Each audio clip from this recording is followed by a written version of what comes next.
Court, the movie podcast where Sean and John Hampton watch shit, talk shit, and most importantly, eat shit.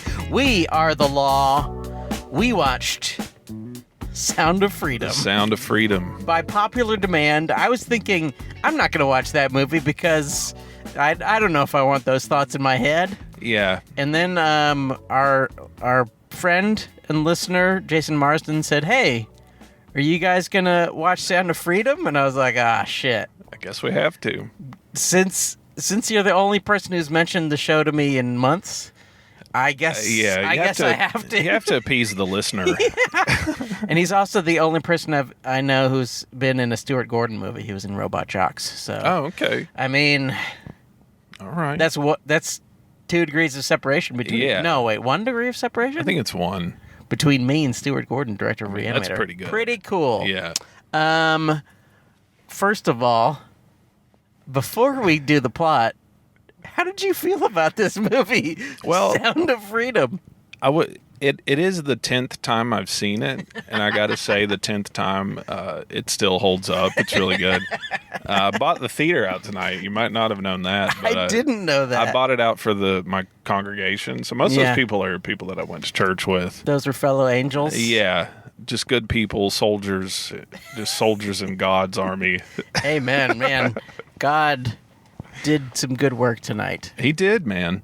Amen. I think I mostly didn't like the movie. No? Yeah, I mean it's pretty stupid. It's pretty stupid. Caviezel sucks. Yeah, you don't like him? To me he was so bad. Okay. But he's insane. I've got lots of low mains. Oh, okay. Let's save it. Okay, yeah. But yeah, from me 2 thumbs down. 2 thumbs down, all the way down? All the way down. I thought it was fine. Now, I thought it was going to be miserable, and I think I will talk more about this, but I think it is obviously made by troubled people. Yeah, for sure. Like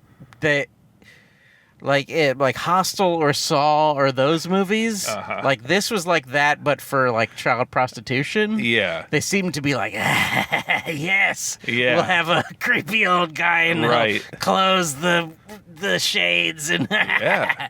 It's made by sick people for sure who are really like into the evil of these evil sex criminals. Yeah, for sure. It's weird.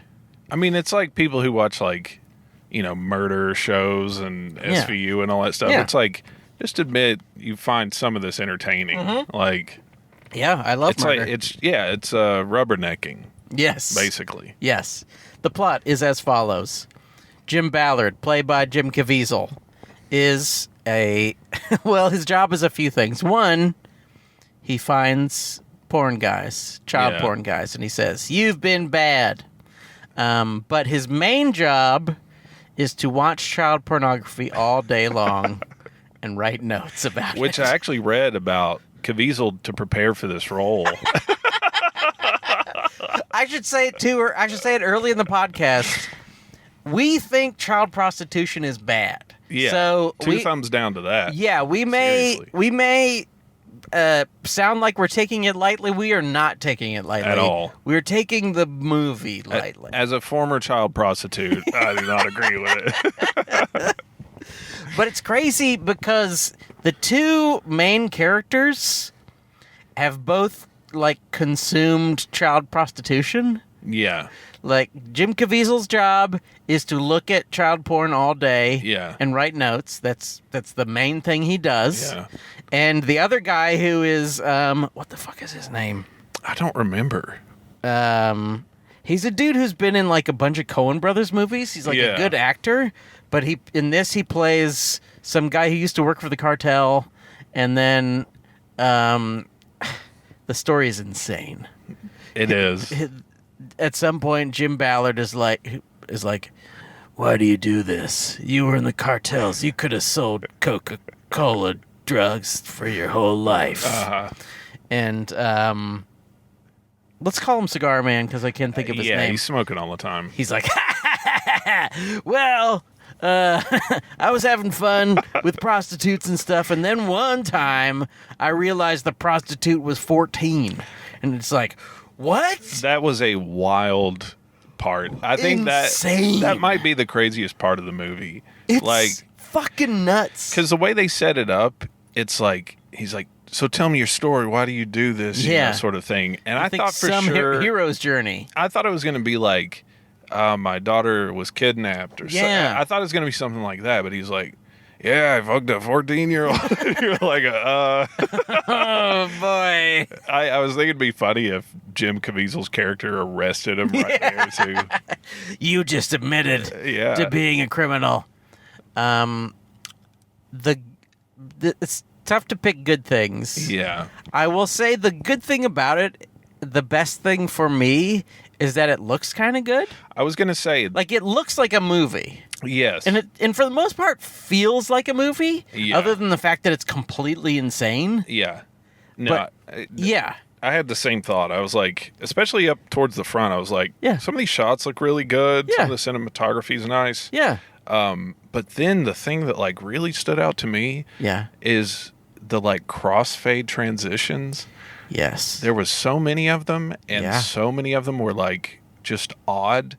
It was like they would use a transition, like a dissolve, instead of having a like establishing shot. Yes. So you'd just be like, what? Yeah. What is how much time has passed? Yeah. Where are we? Yeah. What time even is it in the movie? Yeah. Who knows? Well, at one point, 3 months goes by, and we don't know when it happened or how it happened. So yeah, there was definitely some really confusing editing in the movie. We got to talk about good things first, Gary. Okay, yeah. The beef lamb gyro for me is that it, despite being made completely by insane people, it's like a movie. Right. Like if you somehow didn't know it was made by insane people, you'd be like, oh, that was a movie. It's definitely the least piece of shit Christian movie that's ever made. Yeah. Well, it's no Passion of the Christ. I mean, that's a little different. Passion of the Christ rules. I mean, that's a story about Jesus. Amen. It's kind of historical. But, yeah. Yes, I mean, absolutely. I will say my favorite thing about this movie, surprisingly good in 4DX. I did not expect that. I'm being grabbed. I'm being kidnapped. It's really scary that they had robot hands that grabbed you a little too hard by the wrist. Yeah. I will say probably my other favorite part of the movie is when there's like the little boy that was kidnapped. Miguel. Miguel, the teddy bear is his name. Brutal. What a just terrible fucking brutal name. But he's like on the screen. And then a little Mexican boy that looks just like him comes and sits down next to us.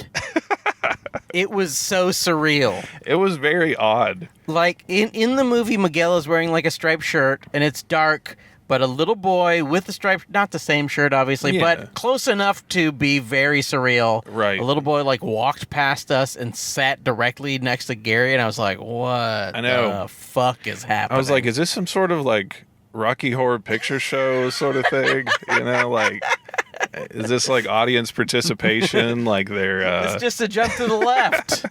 And then a step to the right. Yeah. I was like, are we going to be throwing plastic forks at the screen at some point? We should have. Yeah. Are there other good things? I don't know. We're about to get bullied, I think, for podcasting. I feel like we are. Anytime we do the podcast in a parking lot, especially, I will say this was on Cinema Day. We are recording on Cinema Day. So there's $4 tickets, and there's so many people here. It really, really brings out the poor people. If you There were some genuine poors there tonight. And there was some farters. Farters? I think unless there was just body odor occasionally wafting over to me. Yeah. But it felt like there were lots of like 4DX style spritzes of stink. Every, I don't know, 7 to 10 minutes, I would go, oh, what's that horrible smell? Now, I don't want to say that all poor people smell. No. There could have been a perfectly rich person in there who was very smelly. I mean, they smell too. Yeah. It would have been funny if just I walked in wearing 3D glasses, like the old school 3D glasses. Red, blue? Yeah. But it can't all be good. Well, there must have been something else. I will say, if I completely divorced myself from the insanity, which is very hard to do, Yeah. it felt like a fine kind of thriller. It was overlong. If they had cut it to the bone, like it would have moved. Yeah, a few too many shots of him staring out of windows and stuff like that. As it was, there was like sometimes there's like a picture of some beautiful hills that lasts way too long, and it's like, well, just cut out of that 10 seconds earlier. Yeah. And then just shave some you can make time a move. off of it. Yeah, you can make a move real fast. If you're listening, I'm free to edit your next, I don't know what the next movie will be about. Sound of Freedom 2. Oh, it does have a titular line. That's always bad. Yeah.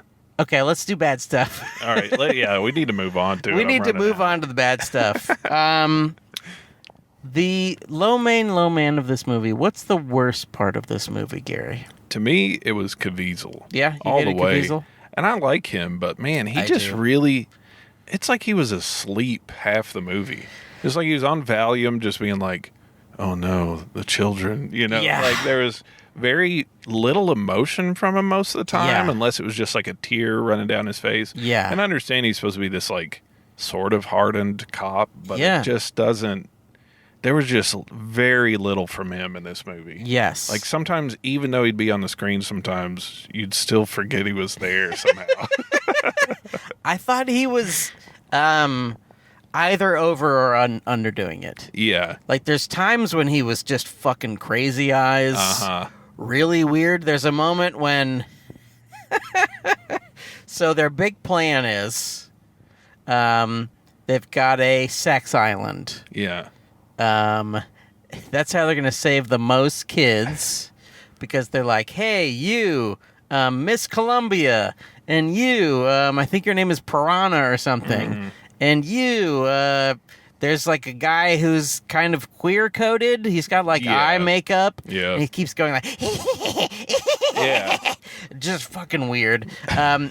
He gets all of them together, and he's like, you guys, I'm putting a team together. You got to find me the 50 coolest young prostitutes in all of Cartagena, Colombia, and bringing them on to my private island, because I've got a friend who is a billionaire, and he's got a sex island. And then they, of course, pretend to arrest Jim Caviezel, because he's pretending to be the guy who's running the sex island. And when they do that, he like smiles and does crazy eyes. Yeah. But like he the motivation in theory is like he's happy because he saved this little boy. Yeah. But he looks mad. I was going to say yeah, anytime We did it. anytime he's happy, it's more like, what is going on behind those eyes? Oh. It's like Yeah. it's like he has some ulterior motive or something. It's like he's lost it. Yeah, anytime he showed any emotion other than just kind of deadpan, it was like, Jesus Christ, what is going on, man? It's just a depressing thing to watch him, because even in Passion of the Christ, which I think is a movie made by insane people for insane people, he's good in it. Yeah. Even though that movie is also as sick as this movie, made by people who like love torture. Yeah. Who are just into, not as like a Hostel where it's like, oh, this is kind of fun and maybe over the top and a little goofy. They're just like, yes. Penance. Keep torturing him. Yeah. Yes. I mean, I will say, I'm going to go back to good things. Oh, okay. I will say it portrayed child prostitution as bad. Yeah, that was great. They definitely. There was no moment where I was like, in Wolf of Wall Street. Yeah. For like every 5 minutes, you're like, maybe it's cool to be a bad person. Well, but he in is this, charismatic. Yeah, he's having fun. But in this, you're never like, oh, this must be a fun life. Yeah. You're always like, this is evil and bad, and I don't want to do it. I will say, I'm pretty good at picking up on dog whistles, like right-wing dog whistles. Oh yeah. So my ears were perked up the whole time, waiting for something. Yeah. And there was very few things that I could even pick out. Like, of course, there was like, God's children are not for sale, but it's like, you can't get mad at that. Yeah. It's just like a basic term. And, yeah, they're not for sale, or they shouldn't be. I mean, I thought maybe a little bit the queer-coded guy was like a kind of, I don't know about this, guys. Yeah. And then also just like, I mean, just how blonde and blue-eyed Caviezel is sometimes. Yeah. But then it's like, well, that character actually kind of looked like that. Yeah. I thought it was interesting, and this is not the worst part, but it did offend me the most as a guy who looks like every pedophile in this movie. Oh, I know. Which was not fair to me. I mean, that bothered me too when they show the first pedophile. It looked like a pedophile in a comedy bit. Yes. Like they were like, well, what do they wear big glasses, mustache. He's got a bowl cut. Yeah. He's got a big turtleneck sweater. He's listening to like lo-fi beats to study to. He's smoking a cigarette. Yeah. It's like, this guy looks like he's just having a nice time. It was that was like way too on the nose. It was insane. Yeah. And then every other guy they show is like like if you're doing a fucking Wet Hot American Summer about child predators. Yeah. Like all of them look exactly like that. There's like a guy with a fucking Hawaiian shirt like, hey guys, what's going on? I brought my big bottle of liquor. I'm ready to do some child prostitution. I kept thinking about the audition process for this movie too. For the people who played the pedophiles and then also the kids. It's like, what were those auditions like? It must have been fucking It was insane. like, all right, I want you to look like you were just molested. It's like, okay. I want you to look like you think kids are hot. Okay, perfect. That's good. Yeah. You look exactly like a child predator. Just being creepy. Yeah. I mean, it's like, how much money do you have to be paid to like do that? Take that role. I don't know. I mean, that has to ruin your career, right? I mean, yeah, it's like, that would be funny, a guy that gets typecast as that all the time. Yeah. Which I'm sure it happens. Oh, absolutely. It's like, yeah, I'm kind of known for my pedophile work. Yeah, I played pedophile number 2 in Sound of Freedom. In the next one, I'm actually like the lead pedophile. Yeah, I'm pedophile number 1. It's called The Pedophile, and I'm the titular pedophile. Not to brag. Yeah, I'm growing my mustache out even longer for this one. I figure maybe I can curl it at the Doing like a little ends. comb over thing, you know. Yeah, I can look sweaty at all times. I mean, I'm the richest pedophile actor in the world. That's not an actual pedophile. Yeah. It is interesting that as like QAnon as Caviezel is, Yeah. that there was like not one billionaire who was getting child prostitutes. Yeah, that was the thing that kind of surprised me. I thought there would be way more like kind of nods to like the Epstein stuff. Yeah. Like I was like, there's going to be a character called like Joffrey Springsteen or something, you know, at any point, and it didn't happen. It's disappointing. Oh, I do remember one of the like little right wing sort of dog whistles. So when they are going to the Scorpions Island or whatever to save the kids, the one police officer is like, "Here, I got you these syringes, and they got tracking devices in them." Yeah, and he's like, "So if we inject ourselves, you can find where our bodies are." Yeah. And I was like, "This is some microchips in the vaccine type shit." Well, the fact that the doctors were bringing vaccines to the villages, I was like, is that... Wait, Yeah. they're the heroes, so it can't be really a comment on vaccines, but maybe it sort of is somehow. I think there was a little bit of a thing in there, for sure. What a fucking weird movie. It is weird. It truly... I mean, I have already compared it to Saw or Hostel, but it truly is like that. It is, yeah. Like, they seem really into how bad... Not that they aren't bad, but that, like, they're like opening doors slowly and the kids are really suffering. Like, Yeah. It's really, like, it's not torture. It's like suffering porn. It's like, For sure. oh, yeah, look at those kids suffer. And the kids are like, my mom. There is a very weird thing with Christians like that. Yeah. Like, there's some of my family are like that on Facebook where it's like they're constantly just sharing articles that are like, kid bludgeoned to death by father. And it's like, what? I mean, this shit has always happened. Like, why Sure. are you obsessed with it? And Yeah. I think it is the rubbernecking thing. Yeah. It's just morbid curiosity, you know? Yeah. I mean, I didn't check any of the facts in it. Yeah. The fact that there were like there's like 27 million children who are child prostitutes right now. Is that I mean, it's probably true. true? I mean, I have no idea. I mean, probably. Yeah. I mean, I would think so. There's a lot of people on this planet. That's true. There's a lot of billions of people. It was surprising how they did kind of focus on the poor as being like the bad guys. Yeah. Like, even with the like, it's funny because like, you know, conservatives see police lights as like safety. Yes. And that's like not a lot of people's reaction to No. them. No. So like, you know, the cops show up to the island and they're all rescuing. I'm like, half of these cops would be involved with this thing. Oh. Especially where it's at, you know? Absolutely. Like, it surprised me that they didn't like try to address the more systematic thing, because you can't have millions of people being human trafficked if governments are not involved in it. There's no way. At least local Yeah. at least local police going, yeah, just hand me $200. Yeah. And I will walk Turn by. a blind eye. Yeah. I'm sure You hear that's that, probably the next cops? movie. Yes. I mean, I'm sure it seemed like they did try to stay fairly consistent with the story Yes. from the guy. Yeah. I'll say another kind of funny like edit to me with the weird dissolves is when they arrest that first pedophile and he's like, and Caviezel goes to his cell That shit is so weird. and he's like being all threatening. He's like, everybody's gone for the weekend, which also it's like, what? Everybody's gone. Everybody at the Department of Homeland Security has gone home. You know, they clock out at Friday and they just don't show up. Now, maybe I don't understand what Homeland Security does. Maybe they take the weekend off. But does the entire... So, like, none of the prisoners eat all There's weekend? no guards.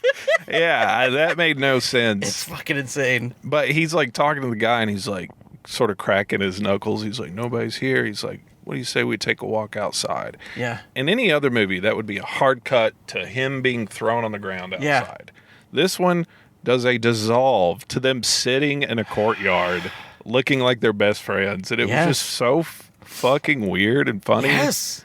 Especially because then Jim Caviezel's character is like, hey, I've always been a pedophile. I know I arrested you as a cop, but I am a pedophile. And then the pedophile guy is like, what? You think I'm stupid? That's what all cops say. Every cop says they're a pedophile to me. And Caviezel's like, nope, not me. Genuine. Not lying at all. Genuine article. Not doing one of those cop things where I lie to you to get the truth. And then the pedophile guy believes him. Totally buys into it. He's like, oh, I guess you are. Yeah. And he brings him a copy of his book. This is once he's been sprung out of jail and had a chance to bring some new chicken, which is what they call the little children, similar to The Exterminator. Check out, if you want to watch this movie, just watch The Exterminator instead. Yeah. They do the same thing in a scene that's like 10 minutes long, and it's just fucking awesome. Yeah. They set a guy on fire. There's a guy getting burned with a soldering iron. He gets shot in the dick and dies. Fucking awesome. But they don't do that. But the actual pedophile, not Jim Caviezel pretending, brings a copy of his book, and then Jim says, but I've already got 3 copies. Yeah. Why would you need 3 copies? Now, I've not done any crimes, hardly any. But if I was doing crimes, I wouldn't buy 3 of the same crime book. No, that's got to be a bad idea. Yeah. If I went on Amazon and ordered, like, I'm going to build a plastic gun so I can shoot a local politician. Let me actually get 3 of those. Yeah, can I have 3 of those? Get one for the bathroom. I think that might set off some sort of like FBI watch list thing if you buy 3 surely ghost guns. 3D printed ghost guns on the internet. And this instead was a pedophile's book.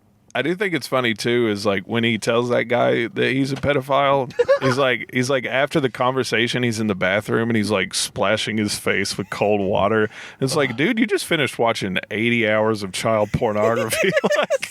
like that's got to be way harder than lying to a guy about being a pedophile. Yeah. How? He's like, I can't believe I said that. I'm so sick. Who would do such a thing? And sadly, this is another sad side effect of how evil Hollywood is. Mira Sorvino, whose career was essentially ruined by Weinstein, Oh, yeah. ended up in this movie as Jim Caviezel's wife, Okay. which is not fair to her No. because she's Barely there. barely there and doesn't look anything like. No. And I saw Mira Sorvino on the closing credits, and I was like, what? Yeah. Who the fuck was she? Well, Mira Sorvino, we want you to... I was going to say be back in a Woody Allen movie, but I don't want that, actually. We want you Full to be in circle. some movies. You can be in some good movies. You don't have to be in a current Woody Allen movie. You can be... I don't know. I can't think of a movie. I will say another... I mean, it's not really funny, but this this happens in a lot of movies like this, Yes. where, okay, it's a guy going to rescue a specific person. Yes. And this happens in a lot of movies. Oh, yeah. And they're going to rescue a specific person, and they find a bunch of other people in that situation, and they're like, oh, not her, and just keep going. He does. So he really does that. He's like, oh, wrong kid. I'm going to go save her. Like, There's even the scene where it happens. Mhm. He's going through this overstuffed place where there's like a bunch of people, and their jobs are essentially to like stomp on coca leaves so that they can make cocaine. I'm right. guessing. Yeah. And he like gets really close to a kid and shines the light on the kid's face. Mm-hmm. And the light is not very good, so I had no idea that it wasn't the right kid. Same here, yeah. And then he goes to a different room, so I was like, okay, I guess that wasn't the right kid. And he goes to Scorpion's bedroom and finds the real kid. Uh-huh. And then you're like, okay, so he's left that little girl, Right. but also like 25 or 30 other people There's plenty of other kids there. whose job is to stomp on coca Yeah. leaves, I don't know, 10, Yeah. 12 hours a day, who are not having a good time. No, they'd rather not be doing that. They are not a child sex slave, but they're just regular slaves. Yeah. Yeah. But he's grading on a curve. He's like, hey, Yeah. listen, child sex slave is the worst, obviously. We can all agree on that.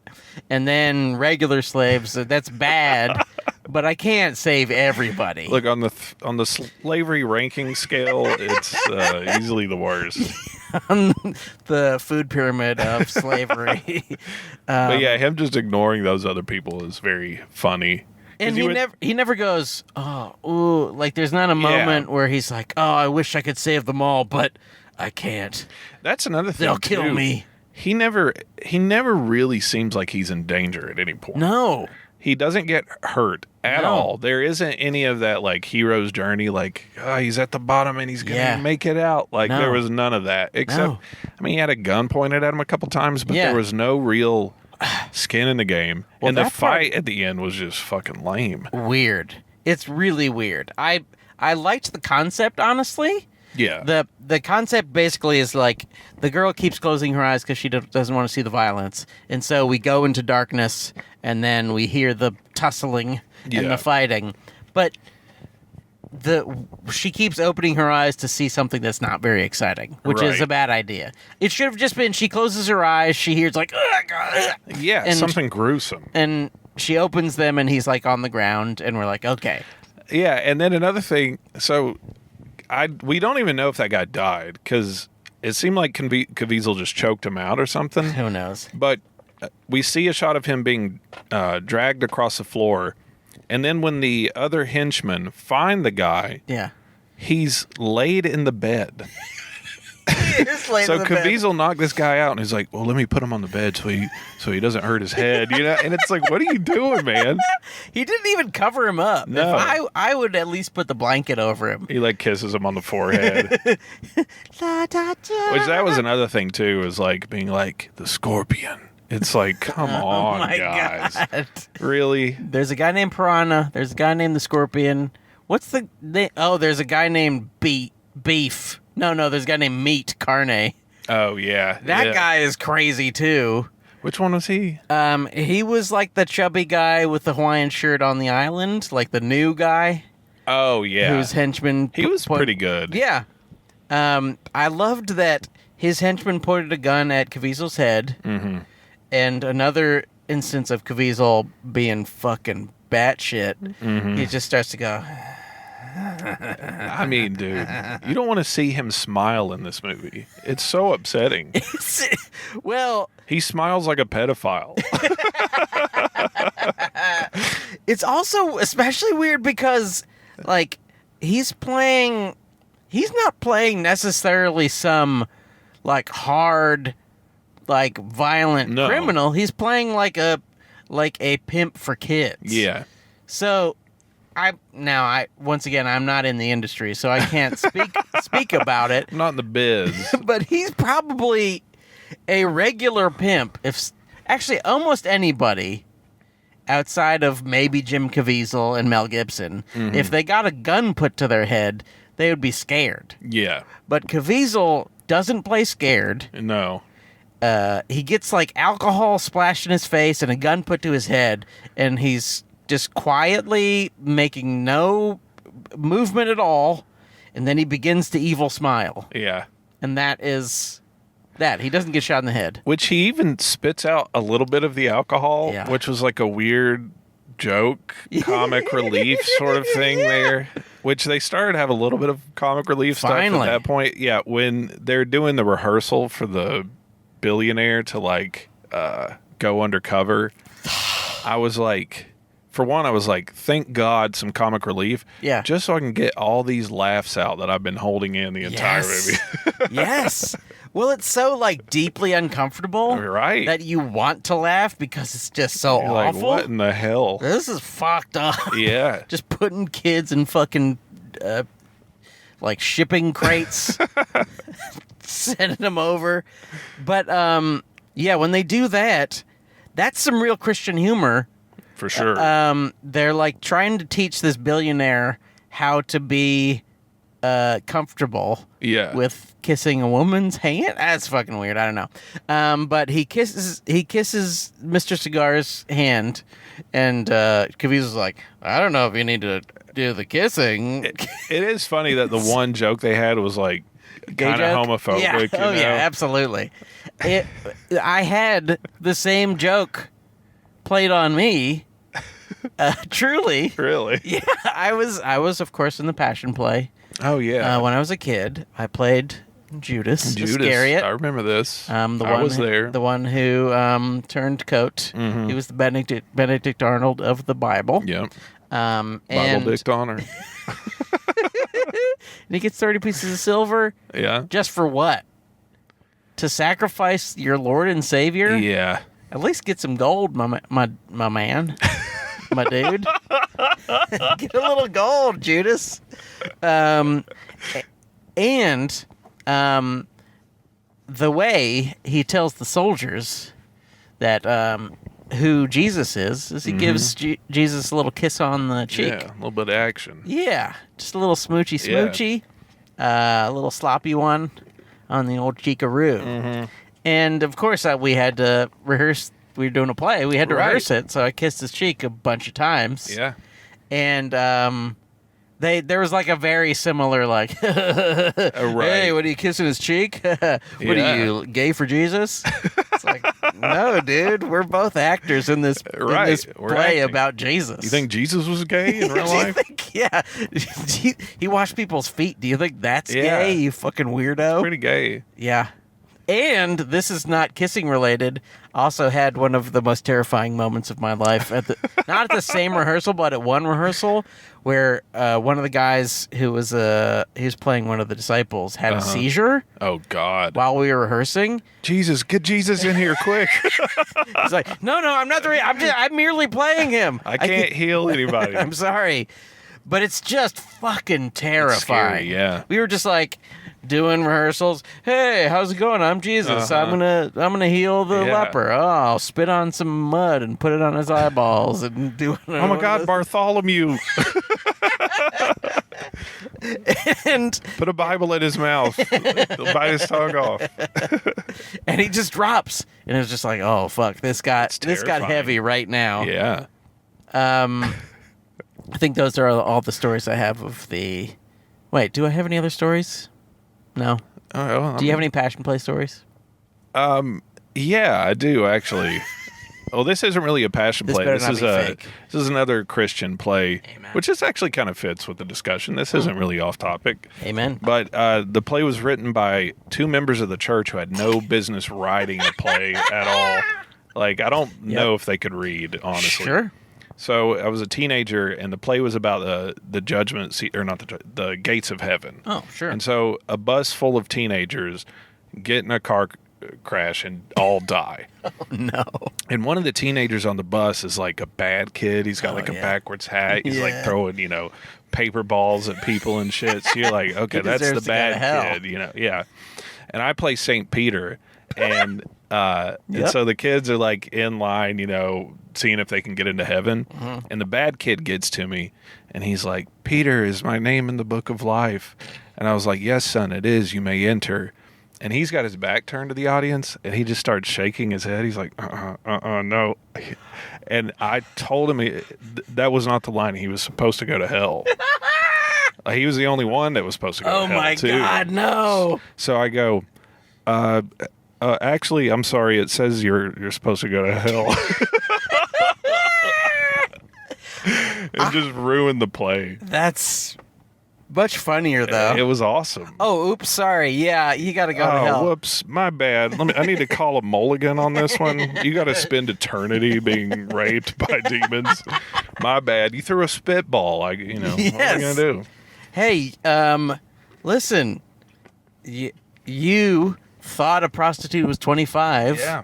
And the prostitute was actually a child, so now you get to go to hell forever. Or that you get to be a hero. Mind-blowing. That has to be what. We can't say many more good things about this movie, but what was the craziest thing? Was that the craziest thing? I think that is the craziest part of the story. It's weird that he's one of the heroes. I know, especially with how, these people view them. It's like you're done for, Yes, you can't come back. Yes. Even if he got tricked or something, right? Which is the way he sort of frames the story. Which he's like, the story sounds like bullshit. The story sounds like total bullshit. Yeah, I picked up this 35-year-old prostitute. Yeah, she was like 40. She was really old. Like she had crow's feet. She was shaking with the palsy. She was in an adult stroller. Yeah, and then she took off her shoes and she had kitty cats on her toenails. Which that being the thing that clicked for him too is so weird. It's like I saw the kitty cats and I knew I made a mistake. Any age of person can have kitty cats on their toenails. Yeah. But most ages of people who are not 25 don't look 25. Right. There's definitely like an age around 23 where you're like, well, that's not a child. Right. That's an adult. Yeah. But he was like, nope. I mean, especially just how they set it up. Like, part of me hopes, I just hope that's part of the true story. And they're like, well, we can't change this. That would be insanely fucked up. I mean, yeah, but and I know I said it already, but the way they set it up, it's supposed, you're like, oh man, we're about to really have an emotional connection with this guy. Yeah. Like he's about to tell us like some awful thing that happened to him as a child or his children or grandchildren or something. And instead it's like, hey, I got drunk and fucked a 14. You're like, God It's damn, man. really fucking dark. And Caviezel's like, I understand. Oh, that sucks. Yeah. Hey, bro. I feel We you, all make dude. mistakes sometimes, man. Yeah, I got my wife pregnant. We were married, of course, because we're good Christians, but I did get her pregnant like 17 times. So that's not great. The amount of kids he has is He's got hilarious. so many too. fucking kids. I know. I wanted to be like, you know what, man? You're a bad dad. Yeah. You're in fucking Mexico for like months. Yeah. And you're like, I gotta save this child. It's like, you've got kids at home that need a dad. He's got maybe literally 8 kids. I think so. I think maybe. There's also another crazy part when Caviezel's first pretending to be a bad pimp guy. Mm-hmm. And the queer-coded guy is like, yes, we've got many young kids. Yeah. And Caviezel's like, yeah, you got 9-year-olds or you just got 15-year-olds in pigtails. Which is like, I mean, dark shit. Yeah. Like, Yeah. it seems like a movie that was written by pedophiles who are like, maybe they're on pedophile probation or something, and they're like, like, what if I wrote a script Yeah. for you guys instead? Could I get like, good behavior time served or something? And he's like, yeah. Next, put in 9-year-old or 15-year-old with pigtails. And everybody in the room is like, what the fuck? That would be a weird Jesus. writer's table to be part of. What if we like Sound of Freedom? Yeah, that would be if you're right. I was curious. I was like, I wonder what the Sound of Freedom actually is. And then they get to that part. It's kids singing. They're like, you know what that is? That's the Sound of Freedom. The Sound of Freedom. And he says it, and you're like, all right, I guess that's what it is. And they're also doing like the "We Will Rock You" beat. Right. They're going, I noticed that too. which is An odd thing. not a joke. No. Not a joke made by them.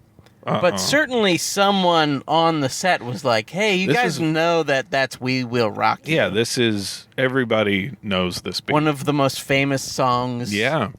at least of the 70s, if not of all time. Caviezel just bust out, like, singing it. Buddy, you're a poor man. All right, kids, clap. Clap if you know the words. You got mud on your face. Because you're a slave. We did learn a few things from this movie. Main thing, slavery bad. Yeah. We can all agree on that. No one's trying to argue with it. I mean, it took Except me a while to come Republicans. around, but Yeah. yeah. But child slavery, worse. Worse. Child sex slavery, the worst. Yeah. And that's it. What's just above? Is like pedophile above or below slaver as like a bad? I'd say pedophile. Pedophile's worse. Because, okay. I mean, yeah, definitely. Yeah. Because, I mean, plenty of Republicans would own slaves if they could. Probably. Absolutely. Yeah, plenty of them own a Burger King or a McDonald's or somewhere else that employs people for way, way low wages. For sure. So I would say that's, probably the worst part. Yeah. I mean, there's not much to learn about this movie. No. Oh, I remember what I was going to say. I hope this movie leads to a lot of conservative Christians going to Mexico and just getting murdered. I mean, the fact that they're in Cartagena, Colombia, it's like, wait, I mean, maybe things have changed since the 80s, but like every movie of the 80s has like Rambo or someone almost being killed in Cartagena, Colombia. Yeah. It's like, it's a place for it. It must be kind of scary, right? It's got to be bad. And he's just wandering around the streets as like a handsome white guy That's the with blonde hair. It drove me crazy. There's 2 scenes of him jogging through that place. Just jogging through the favelas. And they had to show us that to show him like pondering a thing. Yeah. Because they couldn't have him like drinking at a No. bar or doing anything like smoking that. a cigarette. Yeah, so he's just like jogging. And then sometimes running really fast when he's really thinking.